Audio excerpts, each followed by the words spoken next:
സ്തുതികൾക്ക് യോഗ്യൻ വേറെ ആരും വേറെ ഒന്നും എന്റെ പ്രിയനെ യോഗ്യമല്ല. യേശു മാത്രം, താങ്ക് യു ലോർഡ്, യേശു മാത്രം സ്തുതികൾക്ക് യോഗ്യൻ വേറെ ആമേൻ കർത്താവേ വേറെ ഒന്നും എന്റെ പ്രിയനെ യോഗ്യമല്ലേ. യേശുവേ പോലെ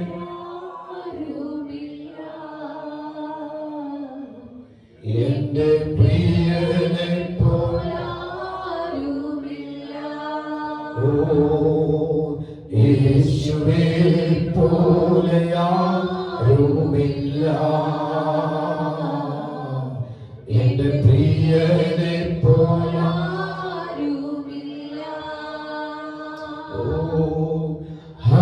ഹല്ലേലൂയ ഹല്ലേലൂയ ഹല്ലേലൂയ ഹല്ലേലൂയ. എന്റെ യേശുവിന് മഹത്വം, എന്റെ പ്രാണപ്രിയന് വന്ദനം. എന്റെ യേശുവിന് മഹത്വം, എന്റെ പ്രാണപ്രിയന് വന്ദനം. എല്ലാ നാവും സർവ്വലോകവും യേശുനാമം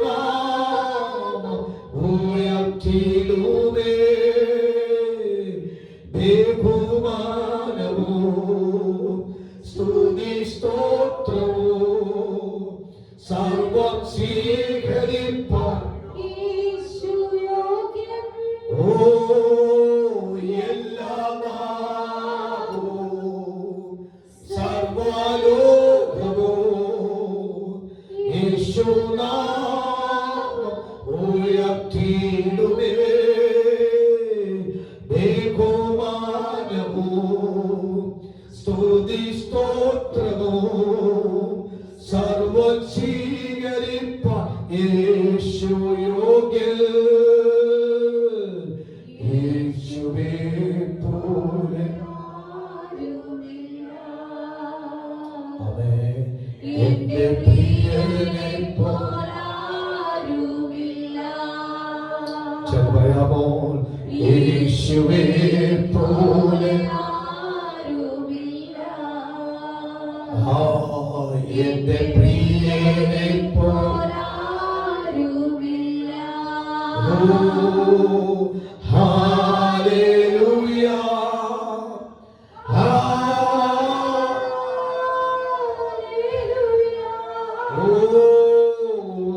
ഹല്ലേലൂയ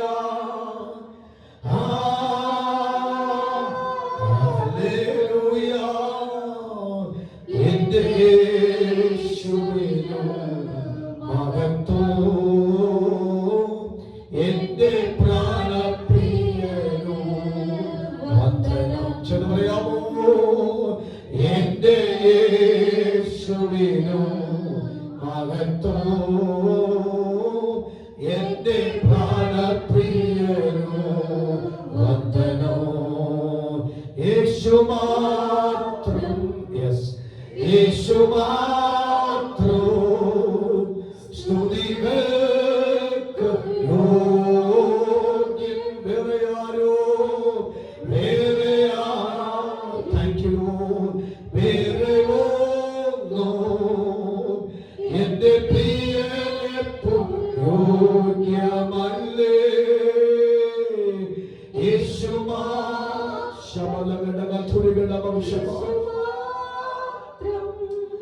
സ്തുതികൾക്ക് യോഗ്യൻ.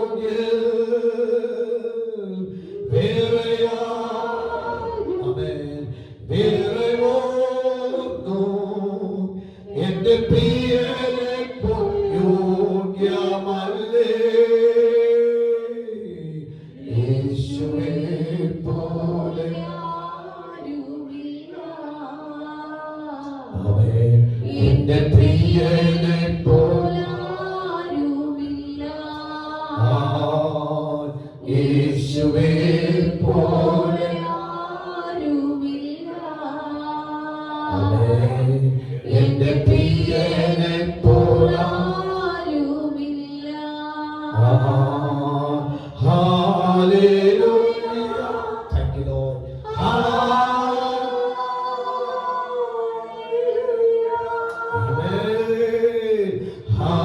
ഹല്ലേലൂയ.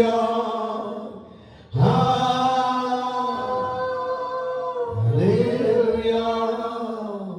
എന്റെ യേശുവേ. Thank you Lord. ഓ എന്റെ പ്രാണപ്രിയനു വന്ദനമോ. എന്റെ യേശുവിന് മഹത്വം. എന്റെ പ്രാണപ്രിയനു വന്ദനം. നമ്മുടെ കരങ്ങൾ ഉയർത്തി കർത്താവിന് സ്തോത്രം ചെയ്യാമല്ലോ. ഇവിടെ അനുഗ്രഹിക്കപ്പെട്ട നമ്മുടെ ഉപവാസപ്രാർത്ഥനയുടെ ഇന്ന് നമുക്ക് കർത്താവിന്റെ സന്നിധിയിൽ ഒരുമിച്ചായിരിക്കാൻ കർത്താവ് നമുക്ക് തന്ന നല്ല സാവകാശത്തിന് ദൈവകൃപയ്ക്കായി കർത്താവിന് സ്തോത്രം ചെയ്യുന്നു. സകല മഹത്വവും സകല പുകഴ്ചകളും സ്വർഗ്ഗത്തിലെ കർത്താവിനെ ഇന്ന് രാവിലെ അറിയിക്കുന്നു. ആലയത്തിലും വിശേഷാൽ ഓൺലൈനുമായി സംബന്ധിക്കുന്ന എല്ലാവർക്കും വന്ദനം അറിയിക്കുന്നു. ദൈവം എല്ലാവരും ഐശ്വര്യമായിട്ട് കർത്താവ് മാനിക്കട്ടെ. ഇന്ന് രാവിലെ നമുക്ക് കഴിഞ്ഞ ചൊവ്വാഴ്ച നമുക്ക് നടക്കേണ്ട ഉപവാസ പ്രാർത്ഥനയായിരുന്നുവല്ലോ. നമ്മുടെ സാഹചര്യം നമുക്ക് അറിയാവുന്നതുകൊണ്ട് ഈ വെള്ളിയാഴ്ച നമുക്ക് കർത്താവിന്റെ സന്നിധിയിൽ നിന്നുകൊണ്ട് പ്രാർത്ഥിക്കുവാനും ഉപവസിക്കുവാനും വിഷയങ്ങളെ ഓർത്ത് നന്നായിട്ട് മധ്യസ്ഥനച്ച് ദൈവ നിയോഗത്തോടെ തന്നെ പ്രാർത്ഥിക്കുവാൻ ദൈവം നമുക്ക് അനുമതി തന്ന ദൈവത്തിന്റെ വലിയ കൃപയ്ക്ക് ദൈവത്തെ സ്തുതിക്കുന്നു. ഈ മാർച്ച് മാസം നമുക്ക് വേണ്ടി ദൈവം തുറക്കുന്ന എല്ലാ നല്ല പുതുവഴികൾക്കായി ദൈവത്തിന് സ്തോത്രം ചെയ്യുന്നു. ദൈവം നമുക്ക് വേണ്ടി പുതിയ വഴികൾ നിശ്ചയമായിട്ട് തുറക്കും. അവനെ ഉയർത്തിരിക്കും. അതിന് രണ്ട് പക്ഷമില്ല. ഇന്ന് രാവിലെ ചിന്തിപ്പാൻ എന്റെ ഹൃദയത്തിൽ പ്രകാശിപ്പിച്ച ഒരു ആത്മീക നിയോഗം യശയ്യാപ്രവാചക പുസ്തകം 46-ാമത്തെ അധ്യായത്തിന്റെ 4-ാമത്തെ വാക്യം 10-ാമത്തെ വാക്യം അതിന്റെ 11-ാമത്തെ വാക്യത്തിന്റെ ബി പാർട്ടാണ്. 4-ാമത്തെ വാക്യം വായിക്കാമല്ലോ. സ്തോത്രം. നിങ്ങൾ നരയ്ക്കുവോളം ഞാൻ നിങ്ങളെ ചുമക്കും. നിങ്ങളുടെ അങ്ങനെയല്ലേ, നിങ്ങളുടെ വാർദ്ധക്യം വരെ ഞാൻ അനന്യം തന്നെ. നിങ്ങൾ നരയ്ക്കുവോളം ഞാൻ നിങ്ങളെ ചുമക്കും. ഞാൻ ചെയ്തിരിക്കുന്നു, ഞാൻ വഹിക്കുകയും ഞാൻ ചുമന്ന് വിടുവിക്കുകയും ചെയ്യും. ഇനി അതിന്റെ 10-ാമത്തെ വാക്യം. ആരംഭത്തിൽ തന്നെ അവസാനവും പൂർവകാലത്ത് തന്നെ മേലാൽ സംഭവിക്കാനുള്ളത് ഞാൻ പ്രസ്താവിക്കുന്നു. എന്റെ ആലോചന നിവൃത്തിയാകും. ഞാൻ എന്റെ താല്പര്യമൊക്കെയും അനുഷ്ഠിക്കുമെന്ന് ഞാൻ പറയുന്നു.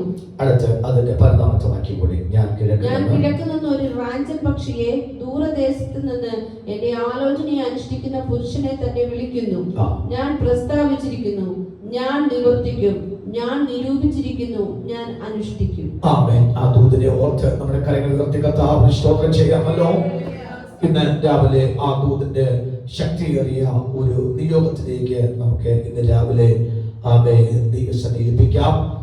ഞാൻ വഹിക്കും എന്നൊരു പദം, അല്ലെങ്കിൽ ആ 3-ാമത്തെ വാക്യത്തിൽ ഗർഭം മുതൽ വഹിക്കപ്പെട്ടവരും ഉദരം മുതൽ ചുമക്കപ്പെട്ടവരുമായി യാക്കോബ് ഗ്രഹം ഇസ്രായേൽ ഗ്രഹത്തിൽ ശേഷിച്ചിരിക്കുന്ന എല്ലാവരുമായുള്ളവരെ എന്റെ വാക്ക് കേൾപ്പീൻ എന്ന് പറഞ്ഞിട്ടാണ് നിങ്ങളുടെ വാർദ്ധക്യം വരെ ഞാൻ അനന്യൻ തന്നെ. നിങ്ങൾ നരയ്ക്കുവോളം ഞാൻ നിങ്ങളെ ചുമക്കും. ഞാൻ ചെയ്തിരിക്കുന്നു, ഞാൻ വഹിക്കുകയും ഞാൻ ചുമന്ന് വിടുവിക്കുകയും ചെയ്യും എന്ന കർത്താവിന്റെ വാക്ക്. സ്വതന്ത്രം. നമുക്കറിയാം, ദൈവത്തിന്റെ വചനത്തിനകത്ത് 16 പ്രവചന പുസ്തകം വിശുദ്ധ ബൈബിളിനകത്തുണ്ട്. ആ 16 പ്രവചന പുസ്തകത്തിൽ ഓരോ പ്രവചന പുസ്തകത്തിനും അതിൻ്റെതായ ശ്രേഷ്ഠതകൾ നാം വായിക്കുമ്പോൾ അറിയാൻ പറ്റുന്നുണ്ട്. ആദ്യത്തെ വലിയ പ്രവാചകൻ എന്നറിയപ്പെടുന്ന യെശയ്യാ പ്രവാചക പുസ്തകം, 2 യിരെമ്യാ പ്രവാചക പുസ്തകം, 3 യെഹെസ്കേൽ പ്രവാചക പുസ്തകം, 4 ദാനിയേൽ പ്രവാചക പുസ്തകം. ഈ 4 പ്രവചന പുസ്തകത്തെ വചന ചിന്തയിൽ നാം പഠിക്കുമ്പോൾ വലിയ പ്രവാചകന്മാർ എന്ന ലിസ്റ്റിനകത്തെ കൊടുത്തിരിക്കുന്ന കാര്യം അവര് ദൗത്യം ഏറ്റവും വലിയ ദൗത്യമായതുകൊണ്ടാണ് വലിയ പ്രവാചകർ എന്ന വാക്കൊടുത്തിരിക്കുന്നത്. അപ്പൊ തന്നെ ഹോശിയ പ്രവാചന പുസ്തകം മുതൽ മലാക്കി പ്രവാചന പുസ്തകം വരെയുള്ള 12 പ്രവചന പുസ്തകത്തെ ചെറിയ പ്രവാചകന്മാർ എന്ന് പറയുന്നുണ്ട്. Major and minor. ഈ ചെറിയ പ്രവാചക ശുശ്രൂഷകൾ അല്ലെങ്കിൽ ഒരു ചെറിയ കാലഘട്ടം മാത്രം ഒരു ഷോർട്ട് പീരീഡിൽ ദൈവിക ശുശ്രൂഷ ചെയ്യുവാൻ ഇടയാക്കിയത് കൊണ്ട് അവർ ചെറിയ പ്രവാചകൻ എന്ന ലിസ്റ്റിനകത്തേക്ക് വന്നിരിക്കുന്നു. എന്നാൽ ഇവരുടെ ഉദ്ദേശം ഒറ്റ ഉദ്ദേശമുള്ളൂ, അകന്ന് നിൽക്കുന്നവരെ അടുപ്പിക്കുന്ന ഒരു ശുശ്രൂഷയാണ് ഈ പ്രവാചകന്മാരുടെ ശുശ്രൂഷ. സ്വന്തം എവിടുന്ന് അകന്നു പോയി ദൈവത്തിന്റെ ശ്രേഷ്ഠതയിൽ നിന്നും ദൈവത്തിന്റെ കാഴ്ചപ്പാടിൽ നിന്നും ദൈവത്തിന്റെ വെളിപ്പാടിൽ നിന്നും അകന്നു പോയവരെ അത് ദൈവത്തിലേക്ക് അടുപ്പിക്കുന്ന ദൗത്യമായിരുന്നു പ്രവാചകന്മാരുടെ ദൗത്യം.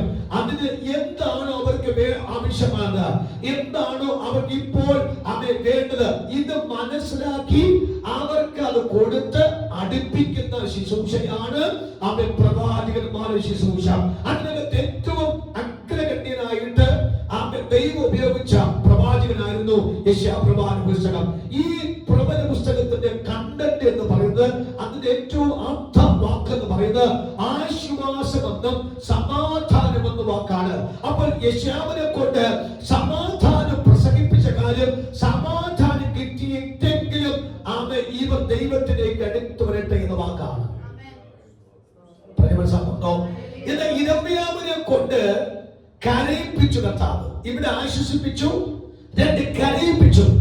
കരഞ്ഞ് ആ കരച്ചിൽ കണ്ടിട്ട് ദൈവം പാലിച്ചത് കൊടുത്തിട്ട് ആ കരഞ്ഞെങ്കിലും ഞാൻ അല്പം കരഞ്ഞാലും കുഴപ്പമില്ല, ഞാൻ അല്പം ദുഃഖിച്ചാലും കുഴപ്പമില്ല, ഞാൻ അല്പം ത്യാഗം സഹിച്ചാലും ദൈവത്തിന്റെ അടുക്കിലേക്ക് ഈ ജനം വരുമല്ലോ എന്ന് ഓർത്തിട്ട് കരഞ്ഞ് ശുശ്രൂഷിച്ച് ദൈവത്തെ അടുപ്പിക്കാൻ ശ്രമിച്ചതാണ് യിരെമ്യാവിന്റെ ശുശ്രൂഷ. യെഹെസ്കേലിന്റെ ശുശ്രൂഷ പുനഃസ്ഥാപനം എന്നാണ്, റീസെറ്റ് എന്ന വാക്കാണ്. എന്ന് പറഞ്ഞാൽ അകന്നു പോയവരെ വീണ്ടും കർത്താവിന്റെ കയ്യിലോട്ട് അടുപ്പിക്കാൻ തക്കവണ്ണം ശൂന്യത എന്ന പദം നിരവധി പ്രാവശ്യം തന്റെ വാക്കിനകത്തുണ്ട്. ആ ശൂന്യത മൊത്തം മാറിയിട്ട് നിറവ് കൊടുത്ത് നിറവ് പ്രാപിച്ചിട്ടെങ്കിലും അവൻ തന്റെ ജനം ദൈവത്തിലേക്ക് വരട്ടെ എന്ന് ഓർത്തിട്ടാണ് യെഹെസ്കേലിനെ കൊണ്ട് ദൈവം പ്രവചിപ്പിച്ചത്. അങ്ങനെ ഓരോ പ്രവാചക വര്യന്മാരെയും നാം പഠിച്ചു കഴിഞ്ഞാൽ ഓരോരുത്തരുടെ ദൗത്യം വിശേഷതകൾ ഉണ്ടാകുന്നു. എന്നാൽ ഈ എല്ലാത്തിന്റെ ദൗത്യത്തിന്റെ ഒരു ലക്ഷണമേ ഉള്ളൂ, ദൈവത്തിന്റെ അടുക്കിലേക്ക് ജനത്തെ അടുപ്പിക്കുന്ന ശുശ്രൂഷയാണ്. കാര്യങ്ങൾ ഉയർത്തി കർത്താവിനെ സ്തോത്രം ചെയ്യാം. ഭൗതിക വിഷയമാവണമെങ്കിൽ ഭൗതിക വിഷയം, രോഗശാന്തിയാണെങ്കിൽ രോഗശാന്തി, ഏതെങ്കിലും മറ്റു ആവശ്യം നിറവേറണമെങ്കിൽ അങ്ങനെ പല കാര്യങ്ങളെ കൊണ്ട് കാര്യം ചെയ്യിപ്പിച്ചിട്ടാണ് ദൈവജനത്തെ ദൈവത്തിലേക്ക് അടുപ്പിപ്പാടിയാക്കിയത്. അതുകൊണ്ടാണ് നാം ഇവിടെ വായിച്ച വാക്ക്, ചില ചോദ്യങ്ങൾ, ചില ചിന്തകൾ, ചില ഭാരങ്ങൾ ഇസ്രായേൽ ഗ്രഹത്തിനകത്തും യഹൂദ ഗ്രഹത്തിനകത്തും അല്ലെങ്കിൽ യാക്കോബ് ഗ്രഹത്തിനകത്ത് വെളിപ്പെട്ടു വന്നു. ഞങ്ങൾ അനാഥരായി പോകുമ്പോൾ, ഞങ്ങൾ വാർദ്ധക്യം വരുമ്പോൾ ഞങ്ങൾ ആരെ ഹെൽപ്പ് ചെയ്യും, ഞങ്ങൾ ബലഹീനനായി തീരുമ്പോൾ ഞങ്ങൾ ആരെ കൈത്താങ്ങ് ചെയ്യും എന്ന ചില ചോദ്യത്തിനകത്ത് പ്രവാചകനെ കൊണ്ട് പ്രവചിച്ചു പറയുന്നു, അവൻ നിങ്ങളുടെ ഗർഭം മുതൽ ഞാൻ നിങ്ങളെ ക്യാരി ചെയ്തോ, ഐ വിൽ ക്യാരി യു, അവൻ ഞാൻ നിങ്ങളെ താങ്ങിയോ, ഞാൻ നിങ്ങളെ വഹിച്ചിട്ടുണ്ടോ. അങ്ങനെയെങ്കിൽ ഊനമില്ലാത്തവരായി നിങ്ങൾ പുറത്തു വന്നിട്ടുണ്ടെങ്കിൽ നിങ്ങളുടെ വാർദ്ധക്യം വരെയും നിങ്ങൾക്ക് ഒരു ഊനം വരത്തിന്റെ സ്വന്തം. യാക്കോബിന് ഒരു മുടന്ത് വന്നല്ലേ, വന്നു അല്ലേ? യാക്കോബിന് മുടന്ത് വന്നു. എന്തിനാ മുടന്ത് വരാൻ കാരണം? പറഞ്ഞേ, ദൂതനെ കയറി പിടിച്ചു. അപ്പൊ ദൂതന്റെ ദൂതൻ പിടിവിടാൻ തന്റെ തുടയിൽ കയറി ഒരു പിടുത്തം പിടിച്ചു. അപ്പൊ തനിക്ക് ചെറിയൊരു ഉളുക്ക് വന്നതാണ്. അതിനുശേഷം അദ്ദേഹം എന്തായി മാറി? അദ്ദേഹം ഒരു ചെറിയൊരു ഏന്തലുള്ളവനായി മാറി. എങ്കിലും തന്റെ ഊനത്തോടെ അല്ല താൻ ജനിച്ചത്, താൻ ആരോഗ്യവനായിട്ട് അതിനെ സ്വന്തം. നമ്മുടെ സബ്ജക്റ്റ് അതല്ല. പക്ഷെ ഇന്ന് രാവിലെ ആ ചോദ്യം, എന്നെ ആര് താങ്ങും, എന്നെ ആര് വഹിക്കും, എന്നെ ആര് പരിപാലിക്കും എന്ന ചോദ്യത്തിനാണ് ഇവിടെ വാക്കാണ്, നിങ്ങളുടെ വാർദ്ധക്യം വരെ ഞാൻ ആരാകുന്നു? അനന്യൻ. അനന്യൻ എന്ന വാക്കിന്റെ അർത്ഥം എന്റെ ദൈവം എല്ലാ നാളും. ആ വാക്കിന്റെ അർത്ഥം എന്താ? നമ്മുടെ 24 hours നമ്മുടെ കൂടെ നിൽക്കും. ഇനി ഒരു കാര്യം കൂടെ വാക്ക് പറയണം. വാർദ്ധക്യം വരെ നമ്മൾ ആരും കൂടെ ആയിരുന്നു എന്ന ചോദ്യം കൂടെ അവിടെ ഉണ്ട്. സ്വന്തം നമ്മൾ ഗർഭം മുതൽ വാർദ്ധക്യത്തിൽ വന്നു. വാർദ്ധക്യം വരെ നമ്മൾ ആരുടെ കൂടെ ആയിരുന്നു? ദൈവത്തിന്റെ കൂടെ ആയിരുന്നോ? ലോകത്തിന്റെ കൂടെ ആയിരുന്നോ? പാപത്തിന്റെ കൂടെ ആയിരുന്നോ? മറ്റേതെങ്കിലും വിഷയത്തിന്റെ കൂടെ ആയിരുന്നോ എന്നൊരു ചോദിക്കും. 24 hours നാം ദൈവത്തിന്റെ കൂടെയാണ് ഭാവിച്ചിട്ടുണ്ടെങ്കിൽ വാർദ്ധക്യത്തിൽ ദൈവം നമ്മുടെ കൂടെ ഉണ്ട്. അവൻ ബലഹീനതകൾ വരുമ്പോഴല്ല ദൈവത്തെ ആശ്രയിക്കുന്ന വാക്ക്. ബലമുള്ള സമയത്ത് എത്രത്തോളം നാം ദൈവത്തിന് ഒരു പ്രയോറിറ്റി കൊടുത്തുവോ, ദൈവത്തിന് പരിഗണന കൊടുത്തിട്ടുണ്ടോ, ആ സമയം നോക്കിയിട്ടായിരിക്കും വാർദ്ധക്യം വരുമ്പോൾ താങ്ങാൻ പറ്റുന്ന വാക്ക്. സ്വത്രം മനസ്സിലാകുന്നുണ്ടോ? ദൈവമാക്കിന്റെ സ്വത്രം. അപ്പോൾ ഈ ആ വാക്കിന്റെ വെളിപ്പാട് ഒന്നും എടുക്കണം. ഞാൻ എന്റെ ഗർഭം മുതൽ ഞാൻ യൗവനക്കാരനായി മാറി വാർദ്ധക്യത്തിൽ വന്നപ്പോൾ പറയുന്നു, വാർദ്ധക്യത്തിൽ ഞാൻ നിങ്ങൾക്ക് അനുവിനാണ്. അപ്പൊ പറയണം, അവൻ ഞാൻ എന്റെ ബാല്യ പ്രായവും എന്റെ കൗമാര പ്രായത്തിലും എന്റെ യൗവന പ്രായത്തിലും ഞാൻ സഞ്ചരിച്ചത് മൊത്തം എന്റെ ദൈവത്തിന്റെ കൂടെ സഞ്ചരിച്ചപ്പോൾ എനിക്കൊരു ബലഹീനത വന്നപ്പോൾ എന്റെ താങ്ങാൻ 24 hours എന്റെ കൂടെ ദൈവമുണ്ട്. സ്വന്തം അല്ലേ? വാർദ്ധക്യമുള്ളവർ, വൃദ്ധന്മാർ, സ്വപ്നം കാണണമെങ്കിൽ എന്ത് വേണം? സ്വപ്നം കാണണം എന്ത് വേണം? അശോച സ്വപ്നം കാണാൻ എന്ത് വേണം? സ്വപ്നം കാണണമെങ്കിൽ എന്ത് വേണം? അശോരാജ സ്വപ്നം കാണണം എന്ത് വേണം? നിങ്ങൾ പല ചിന്ത വരുന്നോണ്ടായിരിക്കും ഏത് ചിന്തയാണ് പാസ്റ്റർ പറയാൻ പോകുന്ന വാക്ക്. സ്വപ്നം കാണണം എന്ത് വേണം? സമാധാനം വേണം, സ്വസ്ഥത വേണം. സ്വസ്ഥം ഉണ്ടെങ്കിൽ മാത്രം സ്വപ്നം കാണാൻ പറ്റില്ലെങ്കിൽ പിന്നെ എലിയും പുലിയും തൊലിയും കാണും വാക്ക്. സ്വപ്നം നല്ല സ്വപ്നം കണ്ട് തൃപ്തി പ്രാപിക്കണമെങ്കിൽ, നല്ല സ്വപ്നം കാണണമെങ്കിൽ നമുക്ക് സമാധാനം വേണം. സമാധാനം വേണമെങ്കിൽ അത് നമ്മുടെ പ്രാർത്ഥനയും നമ്മുടെ ചിന്തയും എല്ലാം ഒരു ക്രിസ്തുവിൽ മാത്രം ഏകീകൃതമായിരിക്കണം, ഏകാഗ്രതയായിരിക്കണം. ഈ ഏകാഗ്രതയിലായിരിക്കും നമുക്കത് വന്ന് വാക്ക്. സ്വന്തം അത് പൗലോസ് നന്നായിട്ട് പറഞ്ഞൊരു വാക്കുണ്ട്. നിങ്ങൾക്ക് ആ വാക്ക് വായിച്ചിടാൻ സമയം കിട്ടുമെങ്കിൽ ഒന്ന് വായിച്ചിടാമോ? എഫേസ്യ ലേഖനം 1-ാം അധ്യായത്തിന്റെ 18-ാമത്തെ വാക്യത്തിൽ 4 കാര്യം അവിടെ പൗലോസ് പറയുന്നുണ്ട്. എന്റെ ദൂത് മാറി പോകുന്നെങ്കിൽ പെട്ടെന്ന് വായിച്ച സ്വന്തം. 1 പരിജ്ഞാനം, 2 പരിജ്ഞാനം, 3 ഹൃദയദൃഷ്ടി, 4-ാമത്തെ വാക്ക് വായിച്ച പറ. നമ്മുടെ കർത്താവായ യേശുക്രിസ്തുവിന്റെ ദൈവവും മഹത്വവുമായ പിതാവുമായവൻ നിങ്ങൾക്ക് തന്നെ കുറിച്ചുള്ള പരിജ്ഞാനത്തിൽ ജ്ഞാനത്തിന്റെ വെളിപ്പാടിന്റെയും ആത്മാവിനെ തരേണ്ടതിന് നിങ്ങളുടെ ഹൃദയദൃഷ്ടി ജ്ഞാനം, 2 പരിജ്ഞാനം, 3 ഹൃദയദൃഷ്ടി, 4 വെളിപ്പാട്. ഈ 4 കാര്യം ദൈവത്തിന്റെ കൂടെ സഞ്ചരിക്കുന്നവർക്കുണ്ടാകാം. ഈ 4 കാര്യം നമ്മുടെ അകത്തുണ്ടാകുമ്പോൾ വെളിപ്പാട് കാണുന്നു, സ്വപ്നം കാണുന്നു, ദർശനം കാണുന്നു, ആളുകൾ പ്രാപിക്കുന്നു, അള്ളപ്പാട് പ്രാപിക്കുന്നു. ഇങ്ങനത്തെ ഒരു അന്തരീക്ഷത്തിൽ കൂടി നമ്മൾ സഞ്ചരിക്കുമ്പോൾ നമുക്കറിയാൻ പറ്റും, എന്റെ വാർദ്ധക്യത്തിൽ എന്റെ തമ്പുരാൻ എന്റെ കൂടെ ഉണ്ട്. ചിലർ വാർദ്ധക്യമുള്ള മാതാപിതാക്കൾ അന്യഭാഷ പറയും. അന്യഭാഷ പറയുന്ന കാര്യം അവർ ദൈവത്തിന്റെ പരിശുദ്ധാത്മാവിന്റെ സാന്നിധ്യം അനുഭവിക്കുകയാണ്. അവർ ഗ്ലോറി പറയും, ഹല്ലേലൂയ പറയും, അവർ സ്തോത്രം പറയും. അതിന് അർത്ഥമെന്ന് പറയുന്ന കാര്യം അവർ ദൈവ സാന്നിധ്യം അനുഭവിക്കുകയാണ്. ഞാൻ ബൈബിൾ കോളേജിൽ പഠിപ്പിച്ച സമയത്ത് ഈ ഒരു അപ്പച്ചനുണ്ട്. ആ റൂമിന്റെ തൊട്ടടുത്ത് അവിടുത്തെ പാസ്റ്ററിന്റെ അമ്മായി പറയാം. ആ ഹല്ലേലൂയ സ്തോത്രം കുറെ പാട്ടായിരിക്കും, തമിഴും മലയാളവും ചേർത്ത് പാട്ടായിരിക്കും, ഭയങ്കര പാട്ടാണ്. സ്തോത്രം. ഈ പാട്ട് കേട്ടിട്ടാണ് ഞാൻ പഠിപ്പിക്കുക. സ്തോത്രം. ഞാൻ പറഞ്ഞു, ഈ അപ്പച്ചൻ ആകുന്ന സമയത്ത് ആലയത്തിനകത്ത് മുട്ടുമേ നിന്നുകൊണ്ട് ഉറക്കെ അന്യഭാഷ പറഞ്ഞു. നടക്കാൻ മേലാതെ വന്നപ്പോൾ അദ്ദേഹം റൂമിനകത്ത് കിടന്നുകൊണ്ട് പാട്ടും പ്രാർത്ഥനയാണ്. സ്തോത്രം. ഞാൻ കഴിഞ്ഞ ദിവസം ഒരു സ്ഥലത്ത് പോയ സമയത്ത് എന്നോട് പറഞ്ഞ വാക്ക്, പാസ്റ്റർ എനിക്കോട് പ്രാർത്ഥിച്ചിട്ട് ഒരു വെളിപ്പാട് പറയാം. എനിക്കും വയ്യ. സ്തോത്രം. കഴിഞ്ഞ ദിവസം ഞാൻ മറ്റൊരു സ്ഥലത്ത് പോയപ്പോൾ പറഞ്ഞു, അപ്പച്ച അവിടെ കിടന്നുകൊണ്ട് ചർച്ചിൽ ആരാ നടത്തിക്കൊണ്ടിരിക്കുകയാണ്. ചർച്ചിൽ കിടന്ന് ആരാ നടത്തുകയാണ്? നീ പാട്ട് പാടും, 2 പേര് പ്രാർത്ഥിക്ക്, ഇന്ന സങ്കീർത്തന വായിക്ക്. പുള്ളി ഉപബോധം മനസ്സിനകത്ത് സുബോധം പോയി, എന്താ തന്റെ ആ ഒരു മെമ്മറി പോയി. പക്ഷെ തന്റെ പഴയ ചിന്തയിൽ പറയുന്നു, പാട്ടുപാട്, അന്യഭാഷ പറ, സാക്ഷ്യം പറ എന്നൊക്കെ പറഞ്ഞു വിളിക്കാൻ സോദരം എന്ന് പറഞ്ഞാൽ അതാണ് തന്റെ ശുശ്രൂഷയായിരുന്നത്. പക്ഷെ അത് തന്റെ വാർദ്ധക്യത്തെ ബലികൾ വന്നപ്പോൾ തന്റെ മെമ്മറിക്കകത്ത് അത് കിടപ്പുണ്ട്. സ്വന്തം പറഞ്ഞ അർത്ഥം എന്ന് പറഞ്ഞ കാര്യം വാർദ്ധക്യം, നിങ്ങളുടെ വാർദ്ധക്യം വരെ ഞാൻ അനന്യ തന്നെ. രാത്രി രാവിലെ വിശ്വസിക്കണം, നിങ്ങൾ നരയ്ക്കുമ്പോഴും ഞാൻ നിങ്ങളെ ചുമക്കും. അടുത്ത വാക്ക് ഞാൻ ചെയ്തിരിക്കുന്നു, അർത്ഥം ഞാൻ കൽപ്പിച്ചിരിക്കുന്നു. സ്വന്തം ഞാൻ വെളിപ്പാട് പറയട്ടെ, നിങ്ങൾ നല്ല പ്രവൃത്തി, ഈ നമ്മുടെ വിശ്വാസിക്ക് തെറ്റ് വരാതിരിക്കാൻ തക്ക ഒരു വാക്ക് ഞാൻ പറയാം. കഴിഞ്ഞ ദിവസം നമ്മുടെ വർക്കേഴ്സ് മീറ്റിൽ പോയ സമയത്തും ഒരു പാസ്റ്റർ പറഞ്ഞു, ആ വാക്ക് ഇതാണ്, നിങ്ങൾ ആരംഭിപ്പി, ഞാൻ അവസാനിപ്പിക്കാം. അങ്ങനെ ഒരു വാക്യം ബൈബിളിനകത്ത് ഇല്ല. ഞാൻ എഴുന്നേറ്റ് പറയാനും വിചാരിച്ച കാര്യം പാസ്റ്റേഴ്സ് മാത്രം ഓർത്തുകൊണ്ട് പറഞ്ഞ കുഴപ്പമില്ല. പക്ഷെ ഞാൻ ഓർത്തു അത് പറയേണ്ടത് ഓർത്ത് രഹസ്യമായിട്ട് പറയാൻ ഓർത്തു, പക്ഷെ മറന്നുപോയി. അവിടെ ഒരു വാക്ക് വന്നിരിക്കും, വാക്ക് ആരംഭത്തിൽ തന്നെ അതിന്റെ അവസാനം. ഇതാണ് നമ്മൾ വായിച്ച വാക്യം. ഏതാ വാക്ക്? 10ാമത്തെ വാക്യം. ആരംഭത്തിൽ തന്നെ അതിന്റെ അവസാനം. ഇതാണ് വാക്ക്. അതിനകത്ത് നിങ്ങൾ ആരംഭിപ്പിൻ, ഞാൻ ദയവായിട്ട് നമ്മുടെ വിശ്വാസികൾ ആരും അങ്ങനെ പറഞ്ഞ് അങ്ങനെ വാക്യത്തിനകത്തേ ഇല്ല. സ്വത്രം ചെയ്യുക. അപ്പോൾ ആ വാക്ക് ശ്രദ്ധിക്കണം.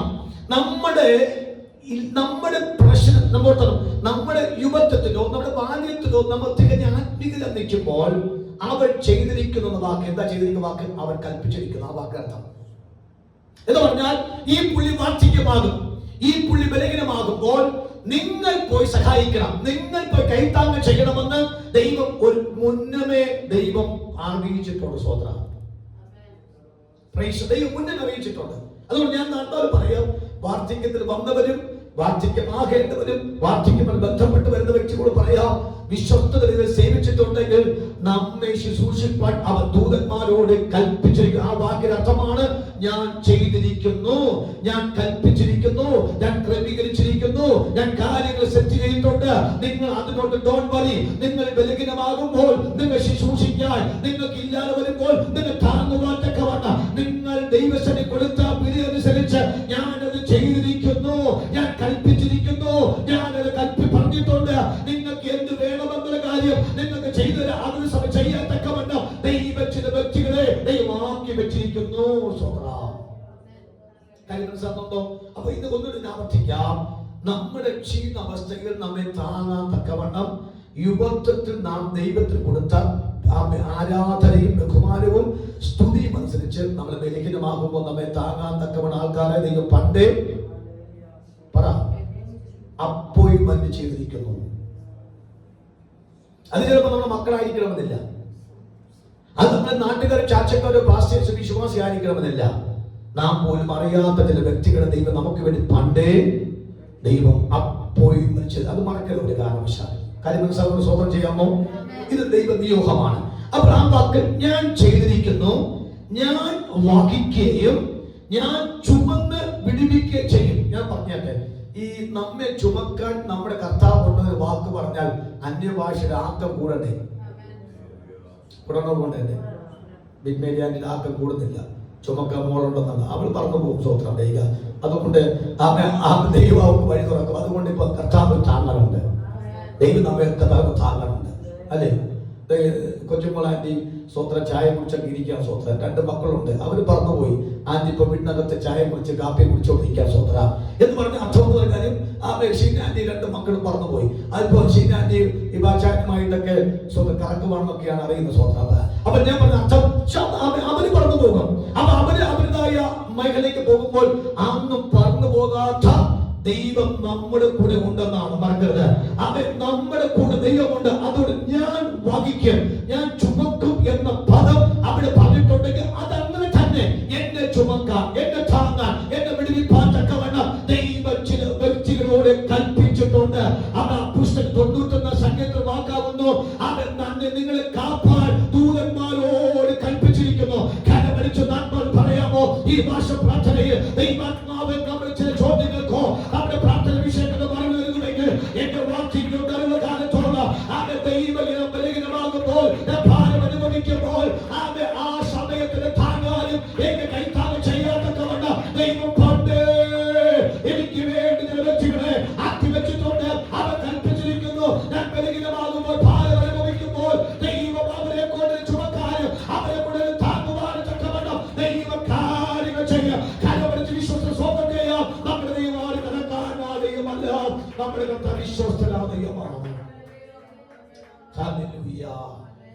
അവിടെ നമ്മളൊരു വാക്ക് പറയാനുണ്ട്. 8-ാമത്തെ വാക്യം, ഇത് ഓർത്ത് പ്രഷർ കയറുന്നതാണ്. ആണോ ചാ? കഴിഞ്ഞ ദിവസം ബർഗേഴ്സിന്റെ അടുത്ത് പറയാൻ, ഞാൻ രാവിലെ ഒരു പ്രഷറിന്റെ ഗുളിക കഴിച്ചിട്ട് വന്നു. ഞാൻ പൊട്ട, നിനക്ക് എത്ര വയസ്സ് പ്രായമായി ജോസഫ്? ഞാൻ വിശ്വാസം കൊണ്ടുവന്ന് രക്ഷിക്കപ്പെട്ട് സ്നാനപ്പെടുത്തി ഞാൻ തന്നെ ബൈബിൾ കോളേജിൽ പറഞ്ഞയച്ചിട്ട് ഇപ്പോൾ സഭയുടെ നമ്മുടെ സെക്ഷനിലൊക്കെ മാസമാണ്. അതാ പറഞ്ഞ് എനിക്ക് ഒരു പ്രശ്നം വന്നപ്പോൾ താങ്ങാൻ പറ്റിയില്ല, ഞാൻ രാവിലെ ഈ ഒരു പ്രഷർ ഗുളിക കഴിച്ചില്ല. ഞാൻ പറഞ്ഞു മേലായി സാക്ഷിയോടെ പറഞ്ഞു പോകുന്ന സ്വന്തം. എത്ര വയസ്സുണ്ടവന്? വല്ല 30-32 വയസ്സ് പ്രായമുള്ളൂ. അവൻ പറഞ്ഞു ഞാൻ പ്രഷർ 2 ഗുളിക കഴിച്ചിട്ട് വന്നിരിക്കാൻ സ്വന്തം. ഇത് ഓർത്ത് പ്രഷർ കയറി. അങ്ങനെയാണ്. പിന്നെ ഇത് ഓർത്ത് എന്തോർത്ത് പറാച്ച എന്ത് ഓർത്ത്? അങ്ങനെ പറ നീ. ആരുണ്ട് എന്നെ ചുമക്കാൻ? ആരുണ്ട്? പറ. 2, എന്നെ വഹിക്കാൻ ആളുണ്ട്. അടുത്ത, എന്റെ കൂടെ നിൽക്കാൻ ആളുണ്ട്. അനന്യൻ. അടുത്ത, എന്നെ താങ്ങാൻ ആളുണ്ട്, എന്നെ ചുമക്കാൻ ആളുണ്ട്, എന്നെ വിടിവിപ്പാൻ ആളുണ്ട്. ഇത് ഓർത്ത് 2 ഗുളിക കൂടെ കഴിച്ചോളൂ. ആണോ? അല്ല. ഇത് ഓർത്ത് കർത്താവിൽ സ്ഥിരപ്പെടണം. സ്വന്തം ഇത് ഓർത്ത് കർത്താവിൽ സ്ഥിരപ്പെടണം. ഇത് ഓർത്ത് കർത്താവിൽ സ്ഥിരപ്പെടണം. ഇത് ഓർത്ത് കർത്താവിൽ സ്ഥിരപ്പെടണം. കർത്താവേ, ഞാൻ അന്യഭാഷ വെറുതെ ആയില്ല. ഞാൻ ഈ ദൈവമാകെ വിശുദ്ധി വേർപാട് പാലിച്ചിട്ട് ഞാൻ ജീവിച്ചിട്ട് ഞാൻ അവസാനം വരുമ്പോൾ അനാഥരെ പോലെ വെട്ടിക്കുഴിച്ചിടാനല്ല എന്നെ കണ്ടത്. ദൈവം എന്റെ ബലഹീന സമയത്തിന് താങ്ങാൻ തക്കവണ്ണം ചില വ്യക്തികളോട് ദൈവാത്മ കൽപ്പിച്ചിട്ടുണ്ട്.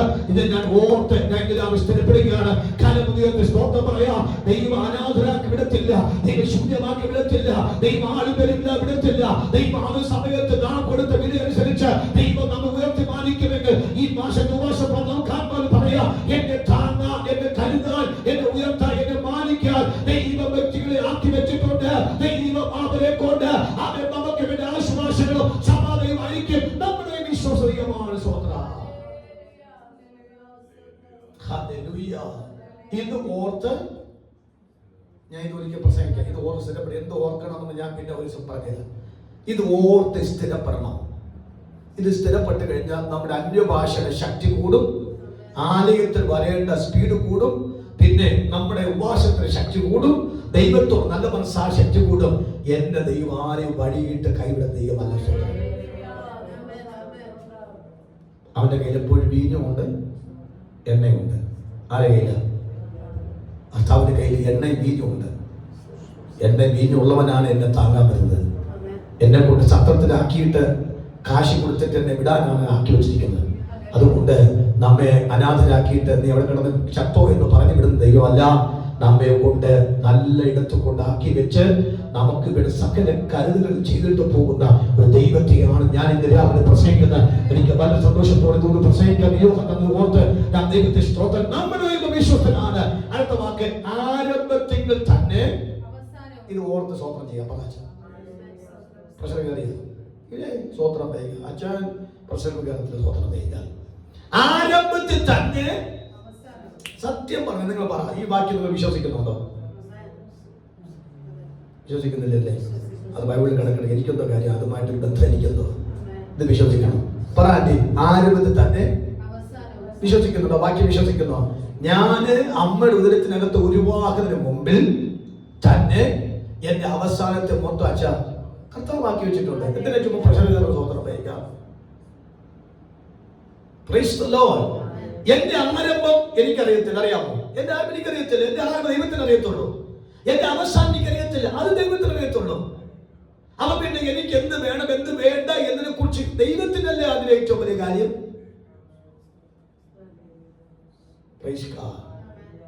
കഴിഞ്ഞ ദിവസം ഞങ്ങള് ശുശ്രൂഷിക്കാൻ ഒരു സ്ഥലത്ത് പോയി. അവിടെ പ്രസംഗിക്കാൻ പോയപ്പോൾ അവിടുത്തെ ദൈവദാസൻ ഒത്തിരി പരിതാപങ്ങൾ പറഞ്ഞു. ഞാൻ കുറച്ച് ലിസ്റ്റ് ഇട്ടു, അദ്ദേഹത്തെ കുറിച്ച് ലിസ്റ്റ് ഇട്ടപ്പോൾ ഞാൻ അറിയാൻ ചിരിച്ചു പോയി. എനിക്ക് അല്പവിഷമം. ഞാൻ രാത്രി പ്രസംഗിച്ചപ്പോൾ എൻ്റെ കാര്യം ഞാൻ പറഞ്ഞു. പുള്ളി ഐസായിട്ട് ഇറങ്ങി പോകുന്നതാണ് സ്വന്തം ദൈവം. അദ്ദേഹത്തിന് അതിൻ്റെതായ എല്ലാ നന്മകളുണ്ട്. നമ്മുടെ കാര്യം വിശ്വാസം മാത്രമാണ്. എന്നിട്ട് പരിതാപകരം ഉള്ളവർക്കാണ് പരിതാപകരം. ഇല്ലാത്തവന് വിശ്വാസം പറയാനുള്ളൂ. കാരണം നമ്മുടെ ആരംഭത്തെയും അവസാനത്തെ മൊത്തം അറിയുന്ന ആരാ? ദൈവമാണ്. ഇന്ന് രാവിലെ മറക്കരുത്, നമ്മുടെ അമ്മ അച്ഛന്മാർ ദൈവമക്കളോ, നമ്മുടെ ആരംഭത്തെ ദൈവം അറിയുന്നു, നമ്മുടെ അവസാനത്തെ ദൈവം അറിയുന്നു. ഇത് പറഞ്ഞ ശ്രദ്ധ പറഞ്ഞു നോക്കിയേ. എല്ലാ ദിവസവും 10ാമത്തെ വാക്യം ഒന്ന് ചിന്തിച്ച് യാത്ര നോക്കിയേ. എന്റെ ആരംഭം, എനിക്ക് എന്ത് വേണം, എനിക്ക് എന്ത് വേണ്ട എന്നതിനെ കുറിച്ച് മുഴുവൻ കാര്യങ്ങൾ എന്റെ ദൈവം കുറിച്ച് വെച്ചിട്ടുണ്ടെങ്കിൽ എനിക്ക് ദൈവത്തോടുള്ള ആർത്തി കൂടത്തേ ഉള്ളൂ. എനിക്ക് അതിനകത്ത് ഒരു ശൂന്യത പോലെ വരച്ചില്ലെങ്കിൽ കരമൊന്ന് അടിച്ച് ദൈവം നന്ദി പറഞ്ഞേ. എന്റെ ആരംഭത്തെ അറിഞ്ഞ കർത്താവ്, എന്റെ അവസാനത്തെ അറിയുന്ന കർത്താവ്, ഞാൻ എവിടെ ആയിരിക്കണം, ഞാൻ എങ്ങനെ ആയിരിക്കണം എന്നതിനെ കുറിച്ച് എനിക്ക് ഒരു നല്ലൊരു ബോധം ദൈവം വെച്ചിട്ടുണ്ട്. സ്വന്തം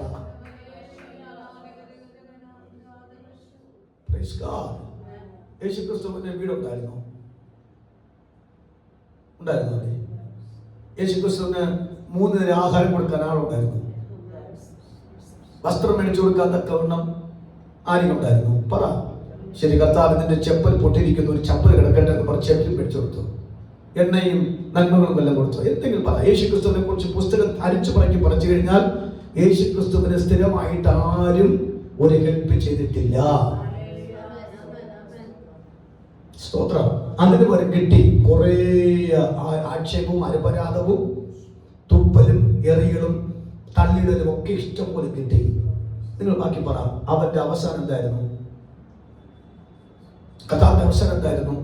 അവനെ വെച്ചത് പറഞ്ഞ ഒരു മന്ത്രിക്ക് വേണ്ടി വെട്ടിയ കല്ലറയ്ക്ക് അവനെ വെച്ചുവെങ്കിൽ അതിനർത്ഥം അവന്റെ ആരംഭം പിതാവും ദൈവത്തിന്റെ കയ്യിലാണ്. യേശുവിന്റെ അവസാനവും കഥ നമ്മൾ ആദിയെങ്കിൽ കൈപ്പാകിലും പറ. അന്ത്യമോ മധുരമത്രേ, ആദിയെങ്കിൽ കൈപ്പാകിലും അന്ത്യമോ മധുരമത്രേ.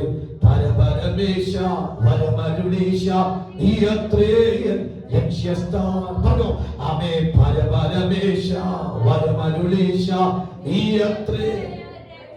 നമ്മുടെ ആരംഭവും കയ്പായിരിക്കാം, നമ്മുടെ ആരംഭം ശൂന്യമായിരിക്കാം, നമ്മുടെ ആരംഭം ഒന്നുമില്ലായിരിക്കാം. പക്ഷെ അതിന്റെ അന്ത്യമോ അതിമനോഹരമായി മാറും.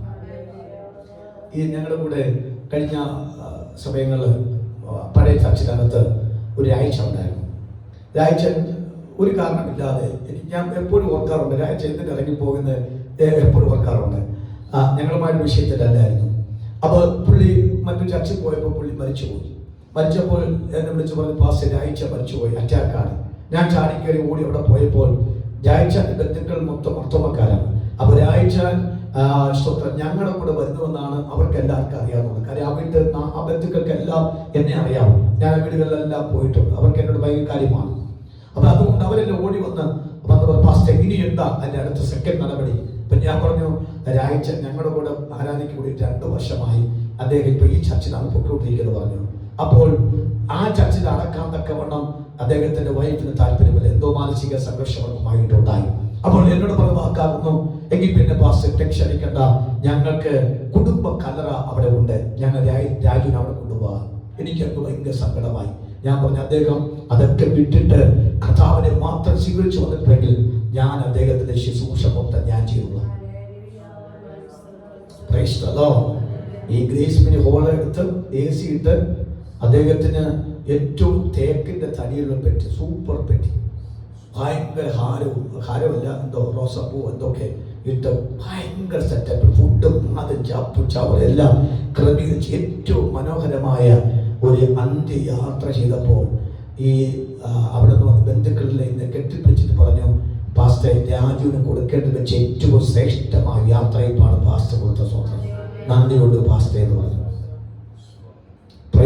ഞാൻ പറഞ്ഞ അർത്ഥം, നമ്മുടെ ആരംഭം ആർക്കറിയാം? ആദ്യവും അല്പം കൈപ്പായിട്ട് തുടങ്ങിയെങ്കിലും അതിന്റെ അവസാനം അതിമനോഹരമായിരിക്കും.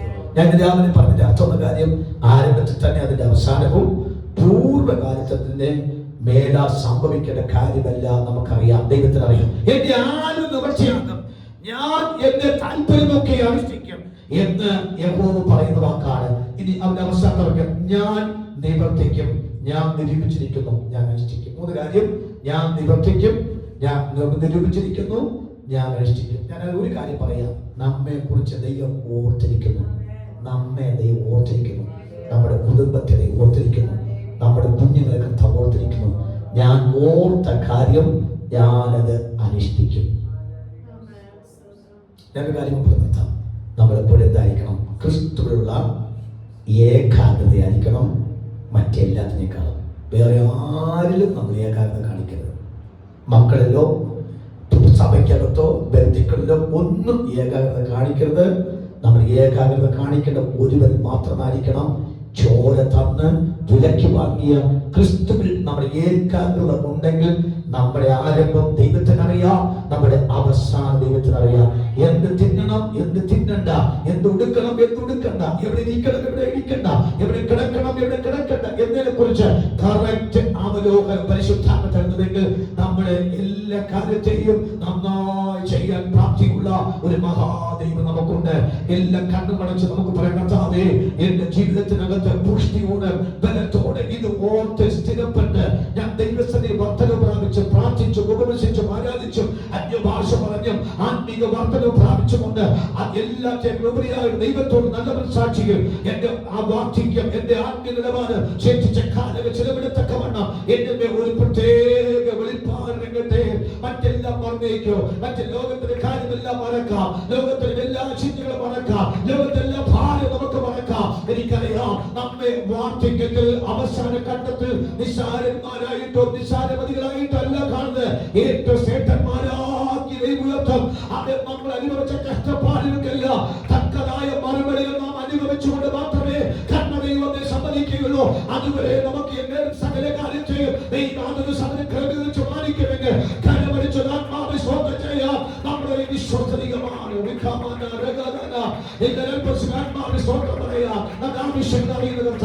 നമ്മുടെ എല്ലാ കാര്യം നിവർത്തിക്കുന്ന കർത്താവ് നമ്മുടെ ദൈവത്തിന്റെ കൃപ ഏറ്റവും ശ്രേഷ്ഠമാണ്.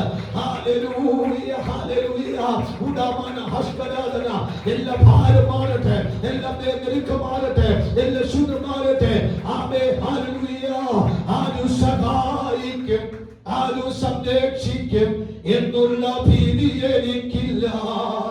തീരെ ബലഹീനനായി നാളും ചാരും ഞാൻ യേശുവിന്റെ മാറിൽ. ആരു സംരക്ഷിക്കും എന്നുള്ള ഭീതി എനിക്കില്ല.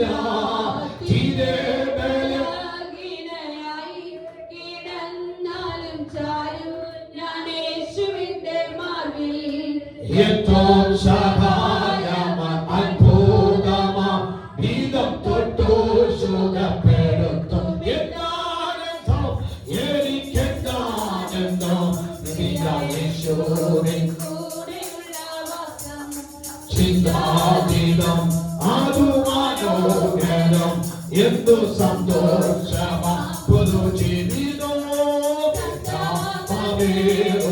ലോകെ ഞാനാകിലും സാന്ത്വനം താരും സുഖം.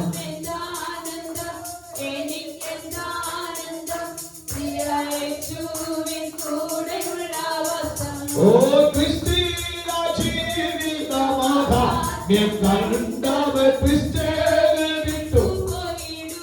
ഓ സത്യ ചിന്താത്ത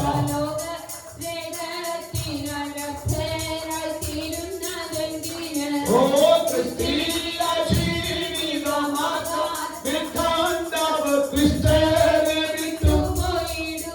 ഓ സ്വസ്തിയമല്ലാത്ത ലോക സ്നേഹത്തിനകത്തരാക്കിയും. ഓ തരാമേശ്വരത്തു നാളെ നിത്യാനന്ദം ലഭ്യം. എന്താണെന്തോ എനിക്കെന്താണെന്തോ പ്രിയ യേശുവിൻ കൂടെയുള്ള വാസവും ചിന്ത ശുദ്ധബലകളും ശക്തിയാകുന്നു സന്തോഷമാ. ഓ ചിന്താമേ ഞാനാകിലും സാന്ത്വനം താരും ശുഭം.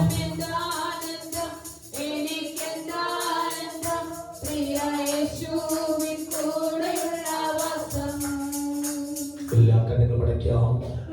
ആദ്യ ആരംഭത്തിൽ തന്നെ അവസാനവും കണ്ടിരിക്കുന്ന കർത്താവ്